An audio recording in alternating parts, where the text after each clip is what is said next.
Hey, here we are again for another inspired episode of Good Fat Life. And I am your host, Sherri Richards.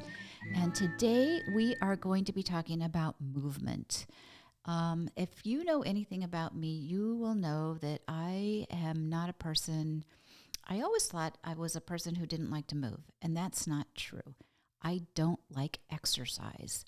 And I realized that it's really the language. I love to move. It feels good to move. And we'll talk about ways of moving in a minute. But I hate exercise, and I use those words very deliberately. And language is really important, how we structure things. And just like people don't like to do a budget, but they like to do a spending plan. It's just a whole different energy. So today we're talking about movement, and what I realized is that I really do like to move. I just like to do things that are fun and interesting and inspiring to me and not move like we were taught kind of in gym class. I mean, sit-ups. Who wants to do sit-ups? But give me a Pilates class any day and I'm all in. So what's really bringing this front and center is I went to Jamaica in October for a friend's birthday party. And we had a week, we had a villa, and we had a week to just hang out, move, eat, drink, whatever, read. And so I went out kayaking the first day, and it hurt. My legs hurt. And the next day we went hiking up a waterfall. And by the time I got to the top of the waterfall, my left leg literally failed me. I could not step. I just like, boom. Fortunately, there are people around. I didn't hurt myself or anything, but it just really got my attention.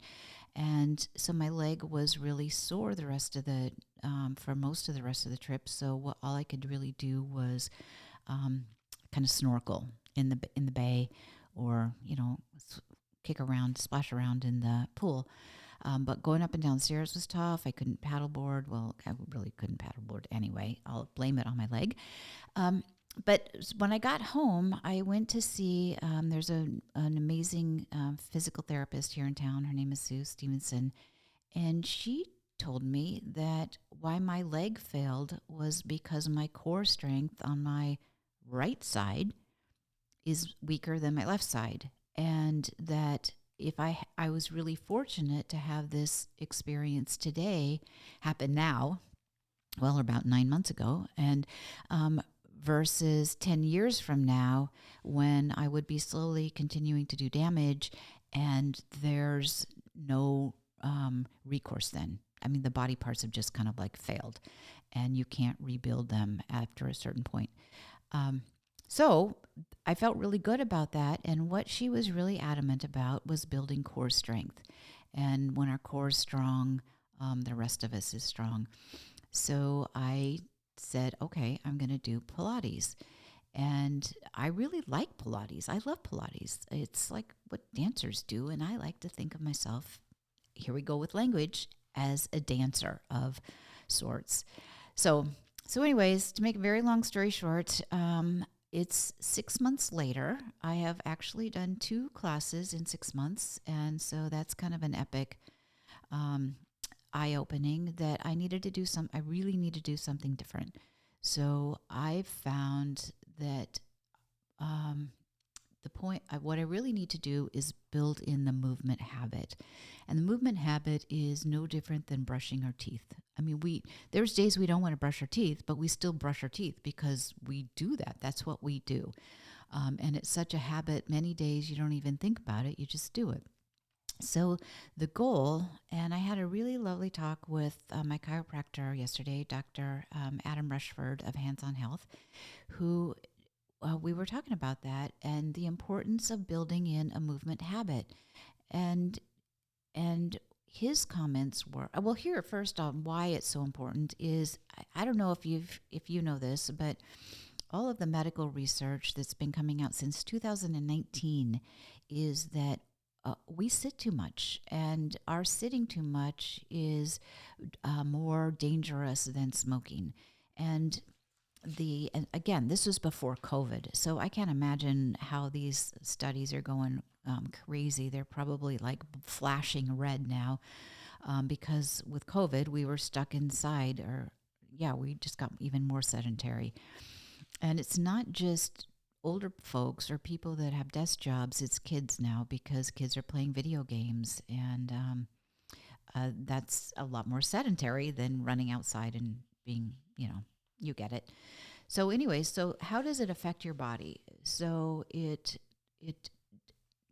changes our muscles. It weakens our muscles. It adds weight because moving our muscles helps our digestion. It screws up our hips and back. It even contributes to anxiety and depression because they're finding that when we're sitting and not moving, our mental health suffers. They're finding that sitting also uh, increases our risk of cancer and heart disease and diabetes and varicose veins um, and deep vein thrombosis. We get stiff neck and shoulders. I mean, hello, I go to my massage therapist a lot for neck and shoulders. And I mean, we could go on and on about the evidence of why sitting is dangerous for us and why we were made to move. And so getting back to this, so with Dr. Rushford, when we were talking, he's a chiropractor and he sees the effect of sitting too much all day long. But he was saying that it's so important when we're establishing a habit that it's that we don't. The point is to establish the habit. And research shows that you need 58 days, at least 58 days, to make those new neural pathways in our brain that makes the habit a habit. What makes a habit is that it's easy. And so what we're literally doing by showing up every day is creating a path in our brain so that it makes it easier to move. And his advice was, which I thought was brilliant, is not to overdo it because we hear about the weekend warriors all day long, and I've done this myself so many times where I'm going to do this, and I go out, and then I'm sore and I can't move for 3 days, and then it's like back into the old habits of sitting. So what the goal is to set up 60 days, and we're actually going to be launching a 60-day happy, and it's around creating the movement. So watch for that. And if you want to know more, we will tell you at the end of the show how to learn more about it. But what for me, the biggest thing is I forget. So I have to create tools to remind me to get up and move. So, I have a watch and I've set my watch to go off every hour.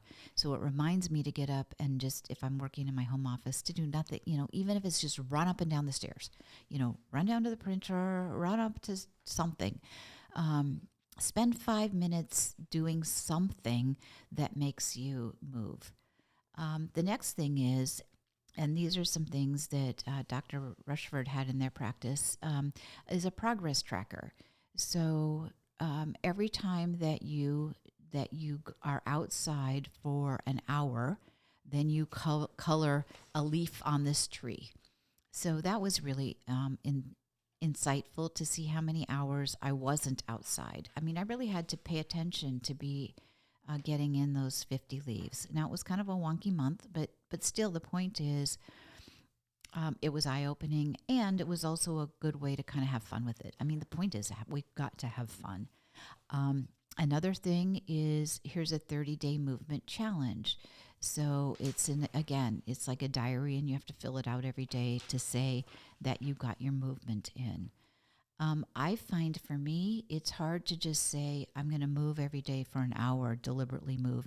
I'm not talking about, walking into the grocery store or going to get the mail. I'm talking about deliberately moving with intention. One of the things I did is last year, I put in a yard. Right now it has flowers. And so that I could go out in my yard at least, 15 minutes every day and just go out, have a little mental break and pull some weeds. or look at the flowers or pinch off branches or do something. So I'm slowly building ways of moving into my day that are exciting and they're fun. Um, so there's so many things that we can do if we are intentional about it and we change our mindset to be, I'm not exercising, I'm moving. This is how part of my self-care, and it's not even about losing weight. It's not about anything other than just I'm taking really exquisite care of myself and I'm building a habit around it. So what I had to do, remember I made this commitment and I had 2 classes in 6 months. Well, that's pathetic. But I'm not going to beat myself up for it. I'm going to take it as an awareness and say, what is it that I need to do differently? And so 2 things. I know that I need to have it in my schedule, and it needs to be the first thing I put in my schedule, for it to happen. And then 2, I have to have accountability. Well, actually, there's 3 things. I have to have accountability and I have to have reminders. So what I did is I signed up with a Pilates studio to go to class 3 times a week. And that's the very first thing I have put onto my schedule. And there's 3 things there. I put it into my schedule, and you have to schedule out the classes, like 15 classes in advance, because they fill up quickly. So it's in my schedule. The second thing is I'm now paying for something, and I am frugal enough that I don't like wasting money. So there's that. And then the third thing is I have accountability and a reminder about it. So I know that this is what I'm doing. So those are just some of the things I have to do. And I'm starting with my core.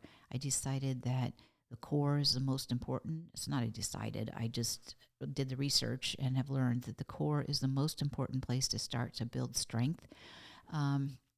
And I'm older and I have these adorable grandchildren in my life that are little monkeys. And I want to, I'll never, I won't say that. I want to at least keep pace enough with them that they're not waiting for grandma or grandma can't do what they're wanting to do. Now, some things I'm going to stand and watch, and that's okay. But at least I can be there to stand and watch. So that said, I'm just inviting you to think about creating a movement habit, to think about joining a Good Fat Life with our 60-day happy, because words are important, and 60-day happy makes me feel good as I am working to build my movement habit. And build in, pay attention to how you operate. What motivates you? What do you need? I mean, I know I need accountability, and I know I need to put it on my schedule, because if it's not built in, my schedule will just morph around it. Or if I say, okay, I'll get a walk in before the end of the day, well, you know what? It probably won't happen unless I schedule it with a friend or with my husband, and then they will keep me accountable. So it's find those accountability buddies. Pick something, use language that makes you feel good. Pick movements that you feel good about. Gardening, walking, like I said, Pilates. I'm even looking at a pedal assisted bike. I think that's what they're called. Because I do like biking, but I don't like hills. And then and do it. So make a commitment to yourself. It has to be, your first priority.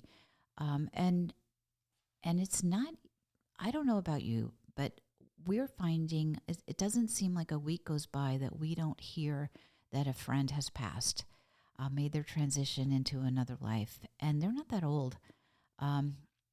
And so we just don't know what life's going to bring us every day now. And there's so many wonderful things that are happening that I want to be healthy and well and do the things I can control, to kind of mitigate the things I can't control.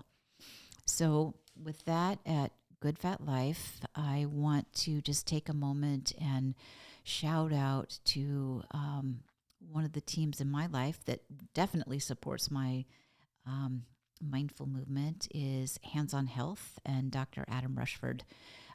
They have he has an amazing practice here in Brighton. I love being in their space. It's just happy. It feels good. They are so supportive of health and well-being, and it's just a fun place to be. So I look forward to going to the chiropractor. And my husband's going now, and he's just got so much more flexibility than I've ever seen in him. So yeah, Hands on Health with Dr. Adam Rushford. I mean, all of the practitioners there are amazing, and they give back to the community in ways like everybody who participated in their May challenges for moving. They donated to a local charity. So, I love organizations that are community minded as well. So, check out Hands on Health. And I ask you to, if you're interested, go to goodfatlife.com and you can find more about our 60-day happy movement challenge, movement habit. Excuse me. And this fall, we're going to have a summit, and the summit is going to be off the flippin' charts fun. And it's going to address a number of things that we all care about that help us and support us in living our good fat life. So I invite you to check out Good Fat Life website to learn more. And just think about what you can do to build your movement habit. That said, go out and live your good fat life today.